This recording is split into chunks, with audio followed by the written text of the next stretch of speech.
Цирк өнерінде бүкіл әлемді бір мезетте таңғалдырған, әлі шошытқан оқиғалар жеткілікті. Бүгінгі роликте өткенге оралып, тумай ерекшеліктері мен жетіспеушіліктері қалай кейбір адамдар үшін шоу-бизнеске сәтті билет алып келгені жайлы болмақ. Әрине, жарқын сахнаның ар жағында қараңғы трагедияға толы өмірде бар. Kansas is full of good men. Цирк тарихында көрермендердің санасында дәл Грейди Стайлс сияқты терең әсер қалдырған әртістер саусақпен санаулы. Ол Лобстер Бойс лақабатымен танымал. Грейди 1937 жылы генетикалық аурумен дүниеге келді. Балақайдың қол аяғындағы саусақтары эктрадактиля деп аталатын сирек кездесетін генетикалық ауру салдарынан бірігіп, омардың тырнағына ұқсап қалған. Бұл кемшілігі оны ертеме кешпе шоу-бизнеске алып баратын, себебі әкесі де дәл осындай аурумен дүние есігін ашқан еді, және сол кездің өзінде де кішігірім карнавалдарда өнер көрсетіп жүрді. Көп замай кішкентай Грейди мен оның аға әпкелері әкесімен бірігіп өнер көрсете бастады. Омарлар отбасы атымен танымал болды. Көрермендер олардың тырнақ тәрізді қолдарымен қалай шебер жұмыс істейтінін таңдай қағып тамашалайтын. Алайда түрлі түсті цирк шамдарының артында жағымсыз жағдайларда орын алды. Уақыт өте келе Грейди қырсық, ашуға тез булығатын бола бастады. Оған сосын маскүнемдік те қосылды.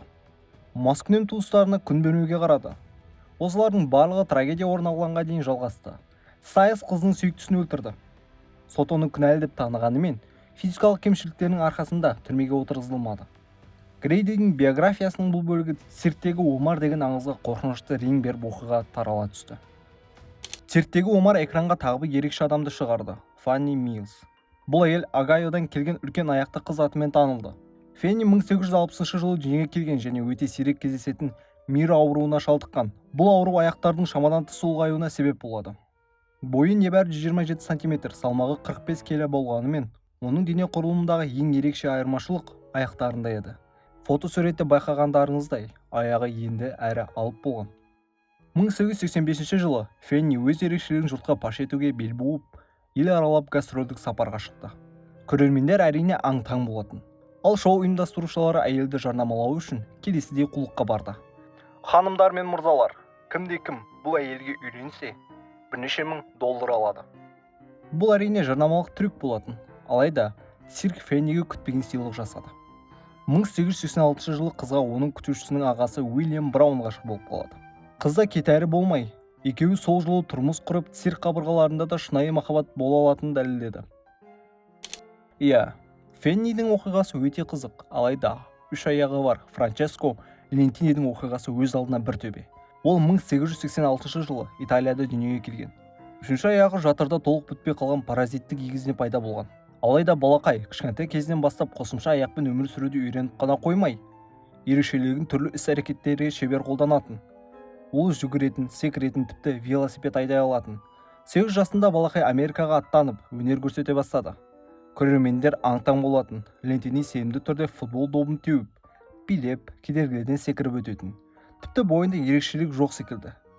Бірақ оның өмірі циркпен шектелмеді. Ол үйленіп, 4 дені сау баланың әкесі атанды. Тіпті Италияда өз фирмасын ашты. Франческоның ерекше дене бітімінің арқасында күшті мінезбен нағыз өміршеңдікке лайық адам жасырын еді. Үш аяқты Франческо Лентини көрермендерді таңғалдырса, Ханзада Радияның оқиғасы мүлде адам денесі мүмкіндіктері туралы көзқарасы төңкеріп тастады. Ханзадамыз 1874 жылы Франциядағы Брине қаласына дүниеге келген және өте сирек ауру тетраамелия синдромына шалдыққан. Қысқаша айтқанда, бұл синдроммен ауыратын адамның аяқ-қолы болмайды. Алайда Радиян өзін ешқашан тағдырының құрбаны деп санамады. Ол кішкентай кезінен бастап жазуға, сурет салуға және тіпті қырынатын құралды аузына ұстап отырып қырынуды да үйренді. Өз шеберлігімен дүйім жұрттың жүрегін жаулап алатын.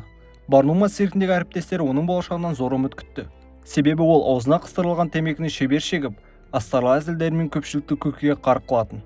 Радиян цирк шатырларының сыртында да ерекше адам болды. Үйленген, 5 баланың әкесі, 5 тілді жетік меңгерген. Өз өнерімен ғана емес, әңгімелесу қабілетімен де айналасындағы адамдарды баурап алатын. Енді біз керемет трансформация тақырыбын жалғастырып, Ресей империясына ауысамыз. Мұнда арыстан адам Стефан Бибос өмір сүрді.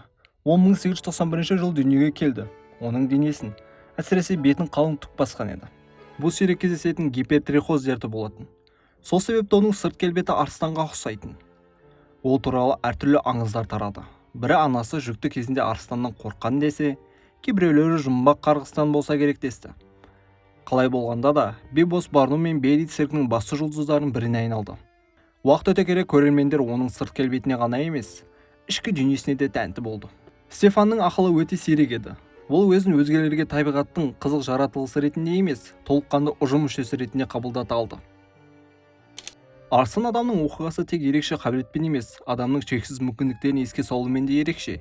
Біз әңгімемізді жалғастыра отырып, 1870 жылы Теннесси шатқалдарында дүниеге келген Элла Харберге кезек береміз. Лақап аты түйе қыз. Оның денсаулығындағы ерекшелік тізе буындарының туа біткен рекурвациясы еді. Бұл тізенің артқа қарай майысуы. Сырттай қарағанда оның аяғы түйенің аяқтарына ұқсайтын. Элла жалғыздықта жасырын өмірден бас тартып, 4 аяқпен жүруді үйренді. 16 жасында ол Харрис циркіне қосылып, өзінің түйе қыз лақап атымен танымал бола бастады. Афишалар оны табиғат жаратқан ең ерекше ғажаптардың бірі ретінде жарнамалайтын. Алайда бұл қыз циркте небәрі бір маусым ғана өнер көрсетіп, кейіннен цирктің өмірден кетуге шешім қабылдады. Жинаған ақшасын өзін дамытуға жұмсап, ерекшелігін ерге үнемі көрсетіп жүрудің орнына мүлде басқа жолды таңдады. Элла Харбер кенеттен аренадан кеткен тұста сахнада тағы бір таңғаларлық тұлға пайда болды. Чарльз Страттон, яғни генерал Том Там.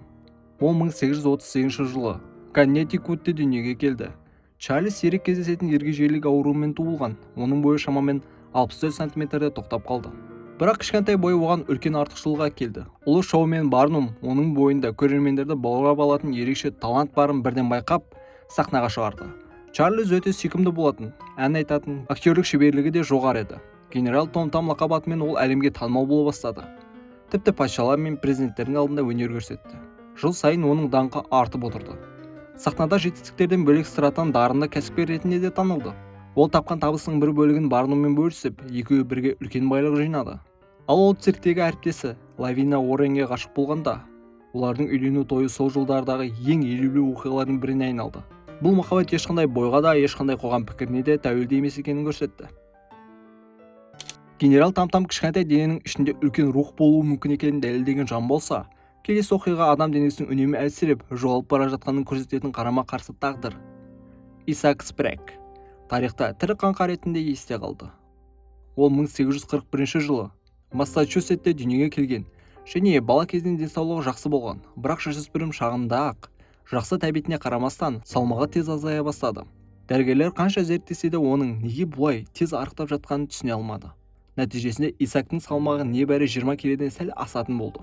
Ал дене бітімі өте жүдеу көрінді.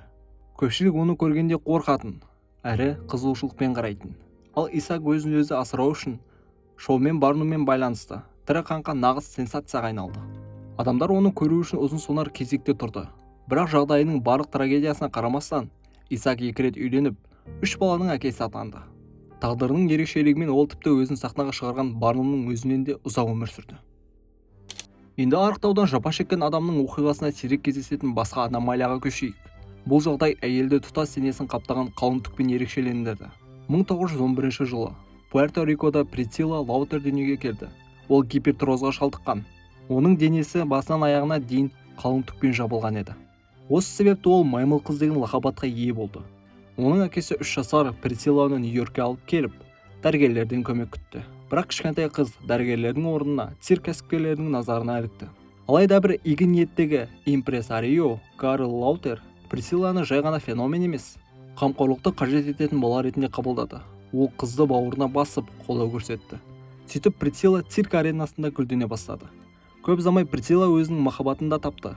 Ол аллигатор адам лақап атымен танымал Эмбет Баджат болатын. Осылайша екі ерекше жан бір-бірін тапты. Олар қоғамдағы қалыптасқан түсініктерге қарсы шығып, қандай бейнеде болса да шынайы рухани жақындықты табуға болатынын дәлелдеді. Маймыл қыздың оқиғасында ол қап-қара қалың түгімен елді таңғалдырса, Миннесоталық жүнді қыз атанған Элис Доэри ақшыл түкті болуымен есте қалды. 1887 жылы Миннеаполис қаласында дүниеге келген Элистің денесін туылғаннан бастап лануго деп аталатын жұқа түк жапты. Бұл түк уақыт өте келе қалың әрі алтын түстес жүнге айналды. Элистің ата-анасы бір жағынан ғажайыпқа, екінші жағынан табысқа үміт артып, оны жұртшылыққа көрсете бастады. Осылайша ол Миннесоталық жүнді қыз ретінде бүкіл орталық Америка өңірін аралап, көрермендерді өзінің алтын түсті түгімен таңғалдырды. Алайда 28 жасқа келгенде Элис үнемі жол үстіндегі өмірден шаршап, тыныш әрі қалыпты өмірді таңдады. Егер жынды қыздың бейнесі жұртты ерекше әсерге бөлесе, Эк пен Чанг Банг туралы бүкіл газет жарыса жазды. Олар 1811 жылы Сиам аймағында, яғни қазіргі Таиландта дүниеге келіп, кеуде тұсынан бірігіп туған Сиам егіздері болатын. Дәл осы ағайындылардың арқасында Сиам егіздері деген ұғым ғылым мен тілге енді. Британдық саудагер Роберт Хантер оларды Америкаға алып келіп, 1829 жылдан бастап Сиам егіз ұлдары деген атаумен ел аралап көрсетті. Халық олардың қаншалықты үйлесімді қозғалып, бірге өмір сүре алатындарына таңырқайтын. Алайда олардың өмірі тек сахна мен қол шапалақтаумен шектелмеді. Олар өз алдына дербес өмір сүріп, екі бөлек үйде тұрды. 3 күн сайын бір-бірінің екіншісіне көшіп отыратын. Айтпақшы, олар үйленді және балалары да болды. Таиландтан қайтадан Ресейге оралсақ, бұл жерде 1868 жылы Федор Евтихиев дүниеге келді. Ол әлемге Джо-Джо немесе ит бет бала лақап атымен танымал. Бұрынғы кейіпкері сияқты ол да гипертирхозға шалдыққан. Бүкіл денесі мен жүзі түкпен жабылғандықтан, ол итті немесе тіпті мифологиялық қасқыр адамды еске түсіретін. Кейін ол Америка құрама штаттарына сапар шекті. 1884 жылы Барнумның жетекшілігімен Джо-Джо Америкада нағыз сенсацияға айналды. Шоумен оны жабайы орманда табылған бала деген аңызбен таныстырып, көпшіліктің қызығушылығын оятты. Алайда шын мәнінде Федор өте ақылды еді. Бірнеше тіл меңгерген. Өзіне ақмақ аң ретінде қарауға ешқашан жол бермеген. Көп адам оның ашық жарқын мінезін, ақкөңілділігін және рухани тереңдігін атап өткен. Бұл адамның анатомиялық шекараларын кесіп өткен цирк әртістерінің бір бөлігі. Олардың анатомиялары тек қана адамның физикалық мүмкіндіктерін емес, сонымен қатар адам рухының күшін де көрсетіп, көптеген адамдарға шабыт берді. Бұл тақырып менің өзімде ерекше қызығушылық тудырды.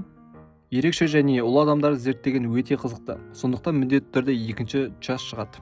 Егер оны тезірек шыққанын қалайтын болсаң, комментке жазып кет.